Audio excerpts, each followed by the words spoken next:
ನಮಸ್ಕಾರ ಸ್ನೇಹಿತರೆ. ಇಂದಿನ ವಿಷಯ ವೆಸ್ಟರ್ನ್ ಘಾಟ್ಸ್. ನಮ್ಮ ದೇಶದಲ್ಲಿ 2 ಬಯೋಡೈವರ್ಸಿಟಿ ಹಾಟ್ಸ್ಪಾಟ್ಸ್ಗಳಿದ್ದಾವೆ. ಒಂದು ಪಶ್ಚಿಮ ಘಟ್ಟ, ಮತ್ತೊಂದು ಈಸ್ಟರ್ನ್ ಹಿಮಾಲಯಾಸ್. ಈಗ ನಮ್ಮ ಇಂದಿನ ವಿಡಿಯೋ ಹಾಗೂ ಚರ್ಚೆಯ ಕೇಂದ್ರ ಬಿಂದು ಆಗಿರೋದು ವೆಸ್ಟರ್ನ್ ಘಾಟ್ಸ್, ಅಂದ್ರೆ ಪಶ್ಚಿಮ ಘಟ್ಟಗಳು.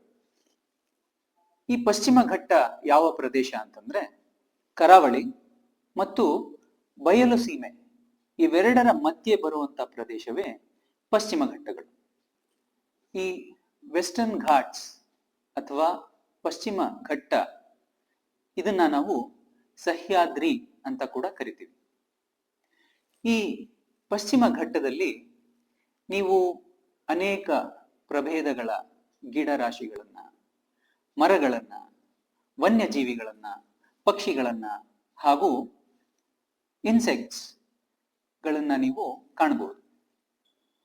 ಸ್ನೇಹಿತರೆ, ಈ ಪಶ್ಚಿಮ ಘಟ್ಟದಲ್ಲಿ ವೈವಿಧ್ಯಮಯವಾದಂಥ ಕ್ರಿಮಿಕೀಟಗಳು ಹಾಗೂ ವೈವಿಧ್ಯಮಯವಾದಂಥ ಗಿಡ ಮರಗಳು ಇರೋದ್ರಿಂದ ಈ ಮಾನವ ಸಂಕುಲಕ್ಕೆ ಇವು ತುಂಬಾ ಕೊಡುಗೆಯನ್ನ ಅಥವಾ ಪ್ರಾಮುಖ್ಯತೆಯನ್ನ ನೀಡುತ್ತೆ. ಕರ್ನಾಟಕದಲ್ಲಿ ಇರುವಂತ ಪಶ್ಚಿಮ ಘಟ್ಟದ ಉದ್ದ ಸುಮಾರು 650 ಕಿಲೋಮೀಟರ್ಗಳಾದ್ರೆ ಅದರ ಅಗಲ ಸುಮಾರು 65 ಕಿಲೋಮೀಟರ್ಗಳಷ್ಟಿರುತ್ತೆ. ಇಲ್ಲಿ ವೆಸ್ಟರ್ನ್ ಘಾಟ್ಸ್ ಅಲ್ಲಿ ಅನಿಯಮಿತ ಹಾಗೂ ಅನಿಯಂತ್ರಿತ ಪ್ರವಾಸೋದ್ಯಮ ಚಟುವಟಿಕೆಗಳಿಂದ ಹಾಗೂ ಅಭಿವೃದ್ಧಿ ಕಾರ್ಯಗಳಾದಂಥ ಡ್ಯಾಮ್ನ ನಿರ್ಮಾಣ ಅಥವಾ ರಸ್ತೆ ನಿರ್ಮಾಣ ಅಥವಾ ರೈಲ್ವೆ ಇಲಾಖೆಯಿಂದ ಹಮ್ಮಿಕೊಂಡಂತ ಟ್ರ್ಯಾಕ್ ಲೇಯಿಂಗ್ ಚಟುವಟಿಕೆಗಳು ಹಾಗೂ ಪ್ರವಾಸೋದ್ಯಮದಿಂದ ಅಲ್ಲಿ ತಲೆ ಎತ್ತಿರ್ತಕ್ಕಂಥ ಎಷ್ಟೋ ರೆಸಾರ್ಟ್ಗಳು, ಹೋಮ್ ಸ್ಟೇಗಳು ಹಾಗೂ ಮೈನಿಂಗ್ ನಿಂದ ಆಗ್ತಾ ಇರ್ತಕ್ಕಂಥ ದುಷ್ಪರಿಣಾಮಗಳು ಈ ವೆಸ್ಟರ್ನ್ ಘಾಟ್ಸ್ ಮೇಲೆ ಪ್ರತಿಕೂಲವಾದಂತ ಒಂದು ಪರಿಣಾಮವನ್ನ ಈ ಪಶ್ಚಿಮ ಘಟ್ಟಗಳ ಮೇಲೆ ಬೀರ್ತಾ ಇದೆ. ನಿಸರ್ಗದ ಮೇಲೆ ಮಾನವನ ಅತಿಯಾದ ಹಸ್ತಕ್ಷೇಪದಿಂದ ಈ ವೆಸ್ಟರ್ನ್ ಘಾಟ್ಸ್ ಮೇಲೆ ಬೀರ್ತಾ ಇರತಕ್ಕಂಥ ಪ್ರತಿಕೂಲವಾದ ಪರಿಣಾಮಗಳಲ್ಲಿ ಒಂದು ಅಂದ್ರೆ ಅದು ಲ್ಯಾಂಡ್ ಸ್ಲೈಡ್. ಈ ಲ್ಯಾಂಡ್ ಸ್ಲೈಡ್ ಇಂದ ಅಲ್ಲಿರುವ ಲೋಕಲ್ ಪೀಪಲ್ ಯಾರಿರ್ತಾರೆ ಅವ್ರಿಗೆ ತುಂಬಾ ಒಂದು ಪ್ರತಿಕೂಲಕರವಾದಂತ ಒಂದು ಸಂಗತಿ ನಿರ್ಮಾಣ ಆಗುತ್ತೆ. ಅವರು ಓಡಾಡುತ್ತಾ ಇರ್ತಕ್ಕಂಥ ವ್ಯವಸ್ಥೆನಲ್ಲಿ ಅಡಚಣೆ ಆಗುತ್ತೆ, ಲೈಟ್ ಎಲೆಕ್ಟ್ರಿಸಿಟಿನಲ್ಲಿ ಅಡಚಣೆಗಳಾಗ್ತವೆ, ಆಮೇಲೆ ಗಿಡ ಮರಗಳು ನಶಿಸಿ ಹೋಗುತ್ತವೆ, ದೂರವಾಣಿ ಸಂಪರ್ಕ ಕಡಿತ ಆಗುತ್ತೆ.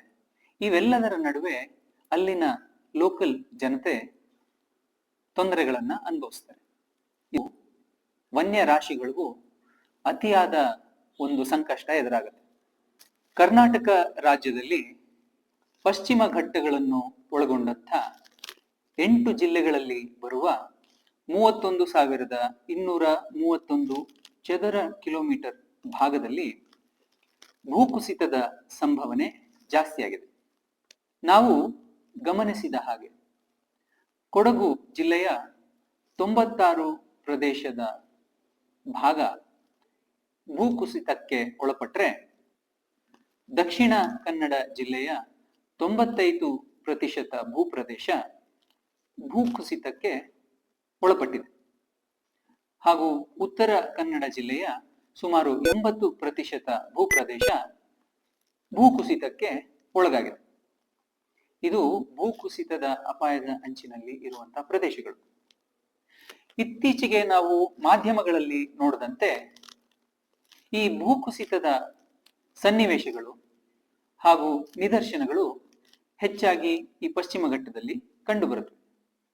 ಕೇರಳದ ವೈನಾಡ್ ಪ್ರದೇಶದಲ್ಲಿ ಆದಂತ ಭೂಕುಸಿತದಲ್ಲಿ ಸಾವಿರಾರು ಜನ ತಮ್ಮ ಪ್ರಾಣಗಳನ್ನ ಕಳೆದುಕೊಂಡಂತ ಸಂಗತಿ ಹಾಗೂ ಸಾರ್ವಜನಿಕ ಆಸ್ತಿಗಳು ನಷ್ಟವಾದಂತ ಸಂಗತಿಗಳನ್ನ ನಾವು ನೋಡಬಹುದು. ಹಾಗೆ ಅಲ್ಲಿ ಇದ್ದಂತ ಪ್ರಾಣಿ, ಪಕ್ಷಿ ಹಾಗೂ ಗಿಡ ಮರಗಳ ಸಂಕುಲಗಳಿಗೂ ಇದು ಹಾನಿಯನ್ನ ತಂದೊಡ್ಡಿದ್ದನ್ನ ನಾವು ಕಾಣಬಹುದು. ಈಗ ನಾವು ಪಶ್ಚಿಮ ಘಟ್ಟದಲ್ಲಿ ಬರುವಂತ ಕೆಲವು ಘಾಟ್ಗಳ ಬಗ್ಗೆ ತಿಳಿದುಕೊಳ್ಳೋಣ. ನಮಗೆ ಹಾಸನದಿಂದ ಮಂಗಳೂರು ಕಡೆಗೆ ಹೋಗುವಾಗ ಸಿಗುವಂತ ಘಾಟೆ ಶಿರಾಡಿ ಘಾಟ್. ಚಿಕ್ಕಮಗಳೂರಿಂದ ಮಂಗಳೂರು ಕಡೆಗೆ ಹೋಗುವಾಗ ಸಿಗೋದು ಚಾರ್ಮುಡಿ ಘಾಟ್. ಆಗುಂಬೆಯಿಂದ ಉಡುಪಿ ಕಡೆಗೆ ಹೋಗುವಾಗ ಸಿಗೋದು ನಮಗೆ ಆಗುಂಬೆ ಘಾಟ್. ಇದರಲ್ಲಿ ನಾವು ನೋಡಿರ್ಬೋದು ಸೂರ್ಯಾಸ್ತ ಹಾಗೂ ಸೂರ್ಯೋದಯದ ರುದ್ರ ರಮಣೀಯವಾದಂತ ಒಂದು ನೋಟವನ್ನ ನಾವಿಲ್ಲಿ ಕಾಣಬಹುದು. ಹಾಗೆ ನಮಗೆ ಕುಕ್ಕೆಯಿಂದ ಅರ್ಕಲ್ಗೂಡ್ ಕಡೆಗೆ ಹೋಗುವಾಗ ಸಿಗುವಂತ ಘಾಟ್ ಅದು ಬಿಸಿಲೆ ಘಾಟ್. ಹಾಗೇನೆ ಈ ಪಶ್ಚಿಮ ಘಟ್ಟದಲ್ಲಿ ಬರ್ತಕ್ಕಂಥ ಹಲವಾರು ಧರ್ಮಕ್ಷೇತ್ರಗಳು, ಧಾರ್ಮಿಕ ಕೇಂದ್ರಗಳು, ದೇವಸ್ಥಾನಗಳನ್ನ ನಾವು ಕಾಣಬಹುದು. ಹೊರನಾಡು ಅನ್ನಪೂರ್ಣೇಶ್ವರಿ, ಶ್ರೀ ಶೃಂಗೇರಿ ಶಾರದಾ ಪೀಠ, ಕುಕ್ಕೆ ಸುಬ್ರಹ್ಮಣ್ಯ, ಧರ್ಮಸ್ಥಳದ ಶ್ರೀ ಮಂಜುನಾಥ ಸ್ವಾಮಿ ದೇವಸ್ಥಾನ, ಇಂಥ ಜಾಗಗಳಲ್ಲಿ ಜನರು ತಮ್ಮ ಭಕ್ತಿಯನ್ನ ಹಾಗೂ ಪೂಜೆಯನ್ನ ಸಲ್ಲಿಸೋದು ನೀವು ನೋಡಿರ್ಬೋದು.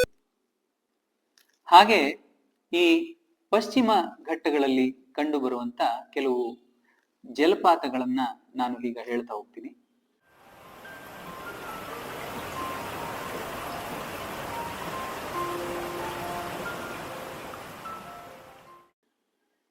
ಮೊದಲನೇದಾಗಿ ಜೋಗ್ ಜಲಪಾತ, ಹೆಬ್ಬೆ ಜಲಪಾತ, ಅಬ್ಬಿ ಜಲಪಾತ,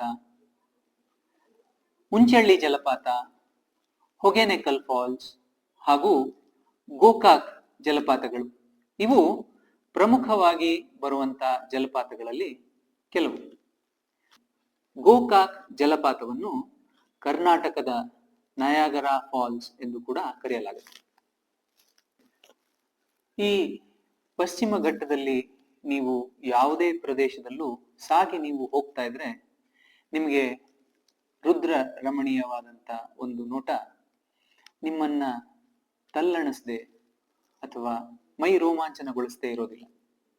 ಹಾಗೆ ಈ ವೆಸ್ಟರ್ನ್ ಘಾಟ್ಸ್ ಅಲ್ಲಿ ಬರ್ತಕ್ಕಂಥ ಹಲವಾರು ಟೀ ಹಾಗೂ ಕಾಫಿ ಪ್ಲಾಂಟೇಶನ್ಸ್, ನೀವು ಟೀ ಹಾಗೂ ಕಾಫಿಯನ್ನ ಆಸ್ವಾದಿಸದೆ ಇರೋದಕ್ಕೆ ಬಿಡೋದೇ ಇಲ್ಲ. ಹಾಗೆ ಇಲ್ಲಿ ನೀವು ಎಷ್ಟೊಂದು ವೈಲ್ಡ್ ಲೈಫ್ ಸ್ಯಾಂಚುರಿಗಳನ್ನ ನೋಡಬಹುದು. Bandipur wild life sanctuary, Nagarahole, Ranganathittu ಇವು ಇಲ್ಲಿ ಕಾಣಸಿಗುವಂತ ಕೆಲವು ವೈಲ್ಡ್ ಲೈಫ್ ಸ್ಯಾಂಚುರಿಗಳು. ಈ ಪಶ್ಚಿಮ ಘಟ್ಟವನ್ನು ಕಾಪಾಡಿಕೊಳ್ಳೋದ್ರಿಂದ ಮಾನವನ ಒಳಿತು ಹಾಗೂ ಅವನ ಉಳಿವನ್ನು ಕೂಡ ನಾವು ಕಾಪಾಡಿಕೊಳ್ಳಬಹುದು. ಈ ನಿಸರ್ಗದತ್ತವಾದಂತ ಪಶ್ಚಿಮ ಘಟ್ಟವನ್ನು ನಾವು ನಮ್ಮ ಮುಂದಿನ ಪೀಳಿಗೆಯವರು ಅನುಭವಿಸುವುದಕ್ಕಾಗಿ ಬಿಟ್ಟು ಹೋಗಬೇಕಾಗಿದೆ. ಅಂದ್ರೆ ಮುಂದಿನ ಪೀಳಿಗೆಯವರಿಗೆ ನಾವು ಕೊಡುಗೆಯಾಗಿ ನೀಡಬೇಕು ಎಂದರೆ ಮಾನವನ ಹಸ್ತಕ್ಷೇಪ ಈ ಪ್ರದೇಶದಲ್ಲಿ ಕಡಿಮೆಯಾಗಬೇಕು. ಇದು ನೆರವೇರುವುದಕ್ಕೆ ನಮ್ಮ ನಿಮ್ಮೆಲ್ಲರ ಪಾತ್ರ ಅತ್ಯವಶ್ಯಕ. ಇದು ನಮ್ಮ ನಿಮ್ಮೆಲ್ಲರ ಒಂದು ಆದ್ಯ ಕರ್ತವ್ಯವಾಗಿದೆ. ಸ್ನೇಹಿತರೆ, ವೆಸ್ಟರ್ನ್ ಘಾಟ್ಸ್ ಬಗ್ಗೆ ನಾವೀಗ ತಿಳ್ಕೊಂಡ್ವಿ.